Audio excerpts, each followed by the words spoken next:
नमस्कार। देश काल में आपका स्वागत है। मैं हूं मुकेश कुमार। दोस्तों, ऐसा लगता है कि नेपाल धीरे धीरे पटरी पर लौट रहा है। वहां की जो सेना है, सेना के प्रमुखों ने आंदोलनकारियों के नेताओं से बातचीत की है और बातचीत के जरिए एक नए नेतृत्व को सत्ता सौंपने की चर्चाएं चल पड़ी हैं। कमोबेश शांति कायम हो रही है क्योंकि आर्मी ने पूरे देश को टेक ओवर कर लिया है। उसकी कानून और व्यवस्था को नियंत्रित करने के लिए देश में कई जगह कर्फ्यू लगाया गया है। तो हिंसा, लूट पाट, आगजनी, इन सब पर नियंत्रण पाने की एक तरफ कोशिश हुई है। दूसरी तरफ राजनीतिक समाधान ढूंढने की कोशिशें शुरू हो गई हैं। आंदोलनकारियों का मानना है कि इस संविधान को पूरी तरह से बदल डालना चाहिए और जो शासक वर्ग था, अभी तक जो भी प्रमुख नेता थे, उनके खिलाफ पिछले 30 साल के जितने भी बड़े नेता हुए हैं, प्रधानमंत्री या मंत्रिमंडल के सदस्य, उन सब की संपत्ति की जांच हो, उनके करप्शन की जांच हो। तो मोटे तौर पर ये दो मुद्दे हैं जिनको लेकर आंदोलनकारियों और सेना के बीच बातचीत हो रही है और बहुत संभव है कि अगले कुछ दिनों में एक भविष्य का रोड मैप निकल कर आ जाए। लेकिन आज मैं नेपाल के इस संकट के एक दूसरे ही पहलू पर बात करने जा रहा हूं आपसे, और वो बड़ा दिलचस्प पहलू है। आमतौर पर यह माना जा रहा है कि ये जो कुछ भी विद्रोह हुआ उसके मूल में आर्थिक अस्थिरता, राजनीतिक भ्रष्टाचार और लोकतंत्र में विश्वास की कमी है। यानी लोग सत्तारूढ़ दल या कहें शासक वर्ग के भ्रष्टाचार से काफ़ी क्रुद्ध थे। नेपो बेबी, नेपो किड्स, यानी जो सत्तारूढ़ लोग हैं, उनकी जो संतान हैं, जिस तरह से अय्याशी कर रही थी, उसको लेकर गुस्सा था। लोकतंत्र में विश्वास की कमी इसलिए हो गई कि जिस तरह की सरकारें आईं और उन्होंने जिस तरह से देश को चलाया, उससे उन्हें लगा कि लोकतंत्र के ज़रिए उनकी समस्याओं का समाधान नहीं हो सकता है और आर्थिक विकास बिल्कुल ठप पड़ गया था। नेपाल की जो जीडीपी विकास की दर थी वो 2-3% के आसपास आकर ठहर गई थी। छोटी सी आबादी वाला मुल्क है, वहाँ पर अगर इस तरह की ग्रोथ रेट होगी तो जाहिर है कि जॉब्स भी नहीं निकलेंगे और जॉब्स नहीं निकलेंगे तो लोगों में रोष पैदा होगा, उनकी रोज़ी रोटी नहीं मिलेगी। तो जाहिर है कि ये जो पूरा मामला था ये इस तरह से एक आकार लिया और सोशल मीडिया पर जो पाबंदी लगाई गई उसने उसको एक कहना चाहिए ट्रिगर दे दिया और जिसकी वजह से ये विस्फोट हो गया। लेकिन जिस नए पहलू की मैं बात कर रहा हूँ वो है इस पूरी व्यवस्था से मोह भंग का एक और कारण, और वो है कि इस पूरी नेपाल का जो राजनीतिक तंत्र है या आर्थिक तंत्र है या यूं कह लें कि सामाजिक तंत्र में भी जिस तरह से वहाँ की अपर कास्ट का वर्चस्व है, ब्राह्मणों और क्षत्रियों का वर्चस्व है, उसको लेकर जो पिछड़ी, दलित और जनजातियाँ थीं वो बहुत बड़ी बुरी तरह से खफा थीं और वो भी इस आंदोलन के साथ जुड़ी हुई थी। ये और बात है कि उनके इश्यूज मुखरता के साथ सामने नहीं आए और आम तौर पर यह मान लिया गया कि वो इशू नहीं है।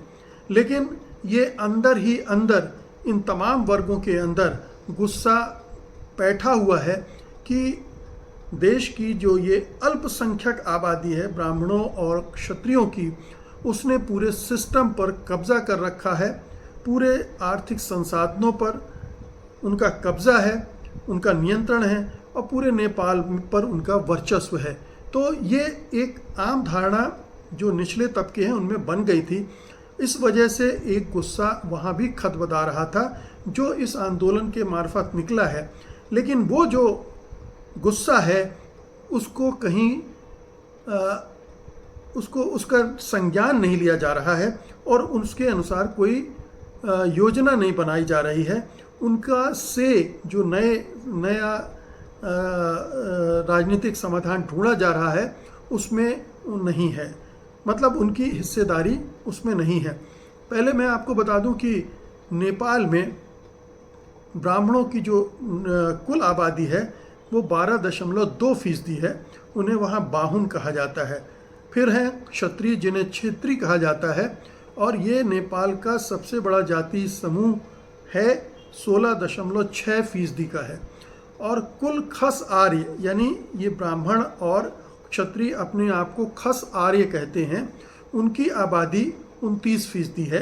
तो आप मान लें कि 1/3 आबादी जो है वो इन दो जातियों से मिलकर बनी है, और यही दो जातियां हैं जो पूरे देश पर काबिज हैं। अन्य समुदाय में दलित 13% हैं, अल्पसंख्यक जो मुस्लिम हैं वो 4% हैं, जबकि जनजातीय समूह जैसे मगर, तमांग भी महत्वपूर्ण हैं, लेकिन शासन में उनका प्रतिनिधित्व ना के बराबर है। तो 70% आबादी एक तरफ और 30% आबादी उस पर राज कर रही है। ये एक बहुत ही गुस्से का सबब बना हुआ है इन जातियों में। संसद में जो 164 सदस्य होते हैं, उनमें से 95 ये सदस्य जो हैं ये खस आर्य यानी ब्राह्मण और क्षत्रिय, ये दो जातियों के हैं, जबकि उनकी आबादी जैसा मैंने बताया कि 30% है। तो 30% के हिसाब से 164 सदस्यीय संसद में उनकी जो संख्या होनी चाहिए वो 45-50 के आसपास होनी चाहिए, लेकिन वो उस लगभग दोगुनी है, 95 है। जाहिर है कि उनका पूरा नियंत्रण इस सत्ता पर है। अब इसमें एक और पहलू और है, ये वो भी अनदेखा रह गया है कि इस आंदोलन में जो एक समूह अभी कुछ समय से राजशाही की बहाली का आंदोलन चला रहा था, वो भी इसमें शामिल हो गया था। वो जो राजशाही का आंदोलन चलाने वाले लोग थे, वो दरअसल इन्हीं ब्राह्मण और क्षत्रिय वर्ग के थे, क्योंकि उन्हें लग रहा था कि राजशाही जब थी तो उनका जलवा और भी ज़्यादा था, उनकी पूछ परख और भी ज़्यादा थी, उनकी कमाई के और राज करने के साधन और अवसर तब और भी ज़्यादा थे। तो वो राजशाही की वापसी के लिए आंदोलन चला रहे थे, और इनकी पुलिस के साथ झड़पें भी हुई, आंसू गैस और पानी की बौछारों से इनको रोका भी गया, और ये लगातार आंदोलन कर रहे थे। इसी में एक हिंदू राष्ट्र का मुद्दा भी जुड़ता है, जो कि ये राजशाही का आंदोलन है वो उसी से जुड़ा हुआ है। और हिंदू राष्ट्र का मुद्दा 2008 में आप जानते हैं कि नेपाल को धर्मनिरपेक्ष घोषित कर दिया गया था। जब राजशाही को खत्म किया गया था, देश को धर्मनिरपेक्ष घोषित किया गया था, और तभी से ये जो ब्राह्मण क्षत्रिय हैं, जिन्हें खस आर्य कहा जाता है, वो असंतुष्ट रहे हैं। उन्हें लगता है कि हिंदू राष्ट्र ही होना चाहिए। 30% आबादी पूरे देश को हिंदू राष्ट्र बना देने पर आमादा है, और वो इस तरह से इस पूरे जो नई शासन व्यवस्था आई है उसको अस्थिर करने में अपना योगदान देता रहा है। इसके बाद एक और तथ्य हमें जानना चाहिए कि कहने को बहुत सारी कम्युनिस्ट पार्टियां सत्ता में थीं, और कम्युनिस्ट पार्टियां धर्मनिरपेक्ष भी होती हैं, जातियों का भी उस तरह से वो जातियों के वर्चस्व का भी वो मुखालफत करती हैं, लेकिन ये संयोग रहा है कि ज़्यादातर कम्युनिस्ट पार्टी के लीडरशिप में ब्राह्मण और क्षत्रिय वर्ग ही हावी रहा है। हालांकि कुछ जो कम्युनिस्ट पार्टियां हैं उन्होंने जाति व्यवस्था के खिलाफ लड़ाई भी लड़ी है, और जो निचली जातियां हैं उन्हें सत्ता में हिस्सेदारी करने के लिए पैरवी भी की है, लेकिन उनकी लीडरशिप पर वही ये दो प्रमुख जातियां हावी रही हैं।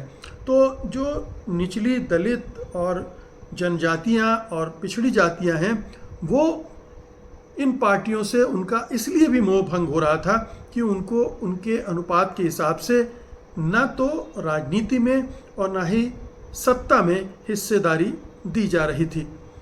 तो ये पूरा नेपाल का जो राजनीति है उसका सामाजिक पक्ष है जो बिल्कुल असंतुलित है, और इसकी वजह से आप देख सकते हैं।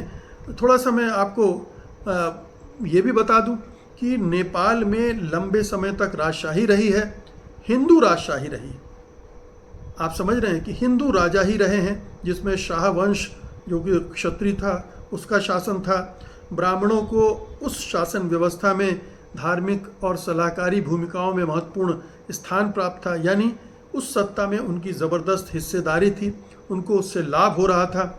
राणा शासन 1846 से 1951 के दौरान भी यही वर्ग, कुलीन वर्ग जिसको कह सकते हैं एरिस्टोक्रेट्स, हावी थे और उन्होंने पूरे समाज पर अपना वर्चस्व कायम करके रखा था। आर्थिक और राजनीति पर उनका वर्चस्व था और उसको वो छोड़ना नहीं चाहते थे। लेकिन आंदोलन हुआ, कम्युनिस्टों ने राजशाही को भी दरकिनार कर दिया और हिंदू राष्ट्र की जो समर्थक थे वो भी उनको इससे बड़ा झटका लगा और भारत में रहने वाले जो हिंदुत्ववादी हैं उनको भी झटका लगा। वो भी, यहाँ तक कि योगी आदित्यनाथ ने तो कभी एक पूरा लेख भी लिखा था कि नेपाल को हिंदू राष्ट्र होना चाहिए। अब दुनिया में कोई हिंदू राष्ट्र नहीं बचा है। इसकी खलिश, इसकी चुभन हिंदुत्ववादियों में बहुत रहती है और माना जाता है कि वहाँ जो राजशाही का आंदोलन शुरू किया था एक छोटे से ग्रुप ने, उसको भारत के हिंदुत्ववादियों का समर्थन मिल रहा था। और कोई आश्चर्य नहीं कि भारत में हिंदुत्ववादी सरकार है, वो भी उनकी मदद कर रही हो, उनका समर्थन कर रही हो। तो ये पूरा एक जो लैंडस्केप है नेपाल की राजनीति के समाजशास्त्र का, वो इस तरह से है। और इस पूरे आंदोलन में उनकी भी हिस्सेदारी रही है और उस हिस्सेदारी की वजह जो अपर कास्ट है, यानी ब्राह्मण और क्षत्रिय, उनकी ज़रिए जो उत्पीड़न और शोषण होता रहा है उसके खिलाफ भी रहा है। अब सवाल उठता है कि जो नया निज़ाम बनेगा क्या उसमें इन वर्गों की हिस्सेदारी होगी? ये देखने की बात है, क्योंकि अगर जो इस आंदोलन के लीडर्स हैं अगर वो भी इन्हीं खस आर्य जाति के हुए, यानी ब्राह्मण और क्षत्रिय हुए, तो जाहिर है कि उनका सोच माइंडसेट वही है। वो फिर वैसी ही शासन व्यवस्था लाना चाहेंगे, स्थापित करना चाहेंगे जिसमें उनका वर्चस्व रहे। लेकिन अगर ये इसका ब्रॉड बेस्ड हुआ लीडरशिप और जो नई शासन व्यवस्था आनी है उसमें विभिन्न सामाजिक वर्गों को उनकी आबादी के हिसाब से हिस्सेदारी देने पर सहमति बनी, तो ये एक बेहतर प्रगति होगी नेपाल के राजनीतिक इतिहास में, सामाजिक इतिहास में भी। जो पिछड़े, दलित, आदिवासी, अल्पसंख्यक हैं उनको भी सत्ता में हिस्सेदारी का मौका मिलेगा। और वो जो राजशाही की जड़ता है, राजशाही का कट्टरपन, रूढ़िवाद है और उससे जुड़े लोगों का जो रूढ़िवाद है और जो वर्चस्ववाद है वो भी टूटेगा। तो ये बहुत ज़रूरी है कि अब जब नेपाल एक बार फिर से अपने लिए एक नई राह तलाश रहा है, एक नई दिशा ढूंढ रहा है जो कि ज़्यादा लोकतांत्रिक हो, राजनीतिक रूप से ही नहीं सामाजिक तौर पर और आर्थिक तौर पर भी लोकतांत्रिक हो, तो ये ज़रूरी है कि सत्ता का आधार जितना ज़्यादा चौड़ा किया जा सके उतना चौड़ा किया जाना चाहिए। और ये तभी संभव है जब सारी जातियों को उनके अनुपात में हिस्सेदारी सुनिश्चित की जाए। क्या ये होगी? मुझे बहुत बड़ा डाउट है, क्योंकि कोई भी जाति, चाहे किसी भी, चाहे पिछड़ी जाति हो, दलित हो या अपर कास्ट हो, जिसे जहाँ पर एक वर्चस्व मिल जाता है वो छोड़ना नहीं चाहता है। और पिछड़ी और दलित जातियों को के वर्चस्व की स्थिति तो कभी इस पूरे सब कॉन्टिनेंट में आई नहीं है। जो भी रहा है वो अपर कास्ट का ही रहा है, मनुवादियों का रहा है।